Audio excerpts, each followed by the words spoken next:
അതെ, നാട്ടിൽ പോകുന്നുണ്ട്. അതുകൊണ്ട് ഇനി അവിടുത്തെ ഇപ്പോഴത്തെ താപനില കണക്കാക്കി ആ അപ്പോൾ നാട്ടിലത്തെ ഇപ്പോഴത്തെ താപനില കണക്കാക്കി ഞാൻ 2 കോട്ടൺ കുർത്ത സെറ്റ് മേടിച്ചായിരുന്നു. ഈ ഒരു റെഡും പിന്നെ ഒരു ഗ്രീനും. അപ്പോൾ നമുക്കിതൊന്ന് ഇട്ട് നോക്കാം.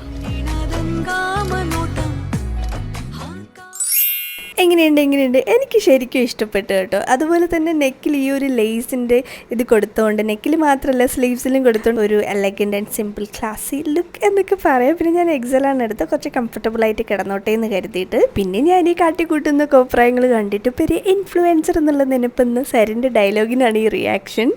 രണ്ടാമത്തെ കുർത്ത ഓക്കെയാണ്. ഇത് ലാർജാണ് ഞാൻ എടുത്തത്. ജസ്റ്റ് ട്രൈ ചെയ്ത് നോക്കി. പിന്നെ ഇതിന് പോക്കറ്റില്ല, കുർത്തയ്ക്കുമില്ല, പാൻസിനുമില്ല. അതെനിക്കിഷ്ടമായില്ല. ഇതും വീനക്കാണ്. അതുപോലെ തന്നെ ഇതിൻ്റെ 2 പാൻസ് ഞാൻ ടൈലർ ഷോപ്പിൽ ഡബിൾ സ്റ്റിച്ചിന് കൊടുക്കും. ഇല്ലെങ്കിൽ ചില സാഹചര്യങ്ങളിൽ നമ്മുടെ മമ്മൂട്ടി ചേട്ടൻ്റെ അവസ്ഥ പോലെയാവും. പിന്നെ നിങ്ങൾക്ക് ഏതാ ഇഷ്ടപ്പെട്ടെ? അയ്യോ, ടാറ്റ പറയാൻ മറന്നുപോയി. അപ്പോൾ ബൈ.